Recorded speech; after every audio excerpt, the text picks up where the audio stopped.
Good morning, everyone. Welcome to your Fast Track to 7 a.m. here on the Valley. Today, I'm Ashlyn Hill. And I'm Alex Larson. We start off with national breaking news this morning. Hurricane Milton slamming into Florida's Gulf Coast late last night south of Sarasota and has continued into the morning. The massive storm pouring torrential rains on large parts of the state, including the Tampa Bay area. Dangerously strong winds making conditions even more treacherous. More than 1 million homes and businesses are without power, while many residents took shelter after evacuations around the state. And Valley News Live spoke with some previous North Dakota residents who lived there and chose not to evacuate. Nikki Knight lives in Spring Hill, Florida, which is just 3 blocks away from that mandatory evacuation zone. She says she has several family members in the area, though, that she feels responsible for, so she decided to hunker down. This is the third hurricane to make landfall in Florida this year already, and communities are still feeling the effects of Hurricane Helene, something Nikki says could make Milton's wrath even worse. And there hasn't been enough time for people to be able to get rid of all of that yet. So it's just stuff.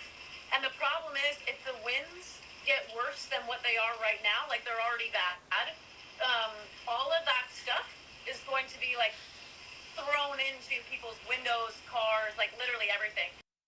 Nikki stressing the importance of finding resources during this difficult time. And you can find that full list of resources at valleynewslive.com. We're still waiting on more information on a house fire in Harwood that began around 8:30 last night. It happened in the 16,000 block of 32nd Street Southeast. Crews at the scene told Valley News Live it was an electrical fire, but they have yet to release further details. Our team at the scene reports several crews responding, including multiple ambulances as well as the Salvation Army. Valley News Live will continue to update you as we learn more throughout the morning.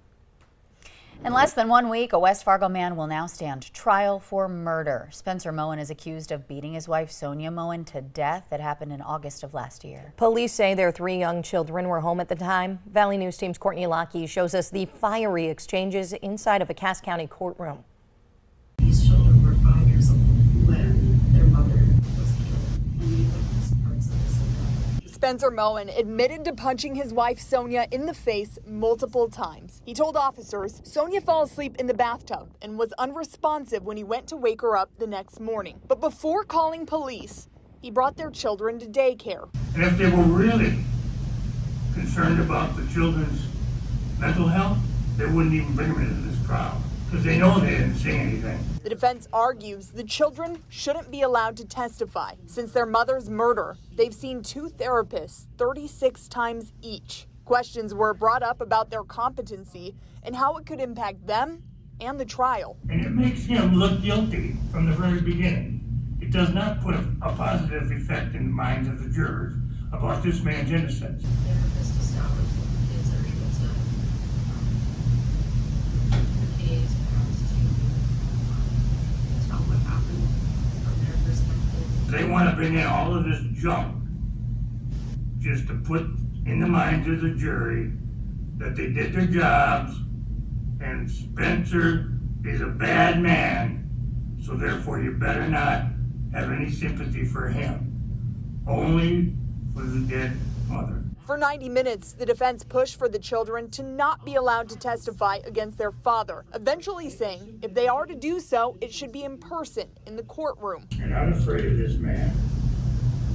And by you presuming that they are, it's because 2 women came in here and said that they will be traumatized if they see people in the jury and people in the gallery, or they're confronted by me or the prosecution. I don't believe that. The judge decided the children will testify via Zoom. The trial is expected to last 4 days, and jury selection starts Tuesday. I don't even know if the court has found that these children are competent to testify. I mean, they still believe in Santa Claus, Easter Bunny, and unicorns. And if you think I'm going to be like Mr. Rogers with these kids, You're not going to wear a sweater, or what does that mean when you're not going to be Mr. Rogers? I'm going to have to ask them some tough questions. Of course, that's what trials are about. The defense has just one witness to call, a doctor. In Fargo, Courtney Lockey, Valley News Live. Yesterday in court, Moen pleading guilty to a second charge against him, contributing to the deprivation of a minor. For that, he was sentenced to 360 days. However, he was given credit for the more than 400 days he's already spent behind bars. You can watch and read our previous coverage on the case and get the latest updates from next week's trial with that VNL News app. It's free to download in the App Store.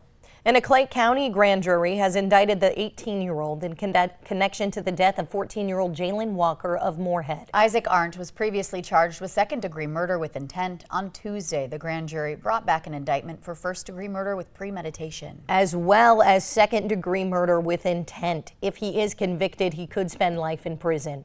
Jalen Walker was reported missing August 19th. Her body was found near Elm Street in Moorhead the day after. Court documents revealing gruesome details. They say that Walker and Art met at Gooseberry Park and got into an argument. He admits to stabbing her more than a dozen times, cutting her throat, and then dragging her body to the river. His next hearing is scheduled for next month. It's 6:53 a.m. Turning our attention to the weather now on this Thursday morning. Let's get a check of our forecast with meteorologist Lisa Green. Good morning, Lisa. Good morning. You know, we're talking about potentially setting some record highs today. In the month of October, we could be seeing some 80s. And, you know, we're also seeing some fall things happening, too. I wanted to update you on our fall foliage map here really quick because it's turning in a hurry from yesterday. Look at this difference. If you were watching yesterday, we talked about a few places at peak. Well, anywhere in that bright red color, that's where we're getting reports of peak color. So heading into the weekend here, we've got some colorful conditions. And you know, we don't have much chance for rain coming up this week as well. Today and into tomorrow going to be on the dry side. Our one shot in the next 5 days is during the daytime hours on Saturday. A chance for some showers. So our dry, warm fall continues. I also want to give you a quick update on Milton. It remains a Category 1 hurricane as of the latest update. You can see that center of circulation, that center of the storm is off the coast of Florida now in its latest update. We still have rain. We still have winds associated with it affecting the peninsula along with storm surge on the Atlantic side here.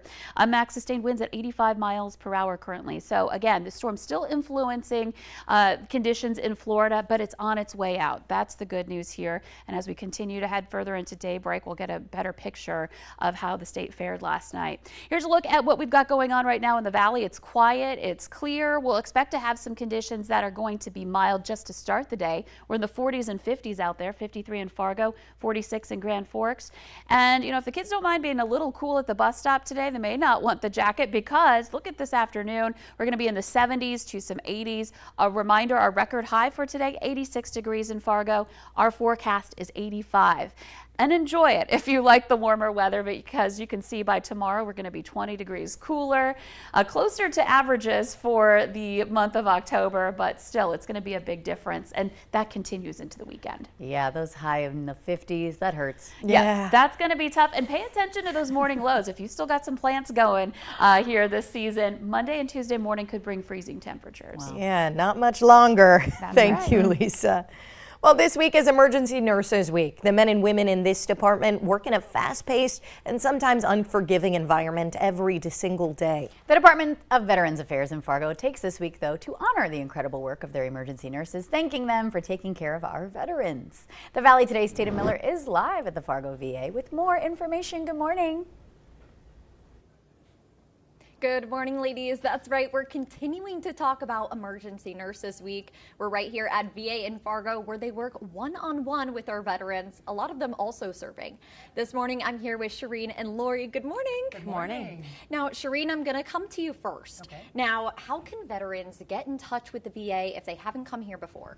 Veterans who are enrolled in the Fargo VA are welcome to come to, and actually veterans from across the United States are welcome to come to the VA ER at any time. We're open 24/7, and we're always pleased to care for them. Yeah, now, Lori, I know you wanted to touch on a lot of our veterans live in rural areas. It's difficult to get here sometimes. What other options do they have? So we have a great new feature. A veteran can actually call in from home or actually from anywhere before they go to the local ER or urgent care. All they need to do is call 1-833-983-0492, or they can just go into the Google box and type in Fargo VA. What will happen is they will then talk to a nurse that will triage them and then connect them with the tele-emergency room doctor if they need it. Now, of course, if you have a life-threatening emergency, you should directly go to the ER. Yeah, these accommodations are great for our veterans everywhere. You guys were saying you have such a large coverage area. Who do you serve here? Our coverage area for the Fargo VA is all of North Dakota, the upper third of Minnesota. We dip into Montana and South Dakota as well. Of course, we don't expect that veterans are going to drive. If they have a life-threatening emergency, we want them to call 911 and go to the closest ER. But we always love serving our veterans. We've had veterans that will drive an average of an hour, even to come here, so that we can offer them the specialized care that we do at the Fargo VA. Yeah, now what I was touching on that I think is so unique here, a lot of people who do work at VA Fargo have served or have family members who have served. You have a special connection with your son, right? Absolutely. My son is currently serving in the Air Force. He's deployed right now down, actually he's not deployed, he's serving at Hurlburt Air Force Field down in Florida, where he's watching the hurricanes closely. Yes, we all are. Thank you so much for all the work that you guys do. And thank you for him down in Florida. We're keeping you in our thoughts. Oh, thank you. Thank you, ladies, for joining me here this morning. We're going to check in with you guys one more time. I'm Tata Miller for Valley News Live. Back to you at the studio. All right, very nice. Thank you for the live look this morning and all of that information. Coming this Sunday, Pumpkin Bash promises fun for the whole family. Drecker Brewing Company will have food, games, vendors, activities, and plenty of spots to get that perfect fall photo. That's happening from 10 to 5 on Sunday if you're looking for something to do. Well, Mountain Dew going back to its roots, the word mountain in its entirety returning to the cans and bottles logo after nearly 2 decades. The PepsiCo-owned beverage unveiling the new logo and package design yesterday. It drops its sharply angular font and abbreviated title for a more rustic, nostalgic look. The new cans and bottles will start rolling out next May. Well, it is National Cake Decorating Day, a dessert dating back for centuries, now being celebrated with a modern twist. Decorated cakes carry out the theme for many of life's key celebrations, from birthdays to weddings and more. Whether it's using icing, buttercream, or fondant, cake decorators have many ways to express their edible art. So today's the day you can celebrate with this delicious art form.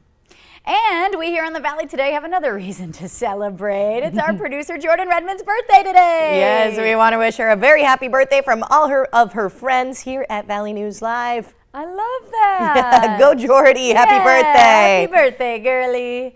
Well, the Today Show on CBS Morning is just about to start. Thank you all so much for joining us here on the Valley today. We'll see you back here tomorrow.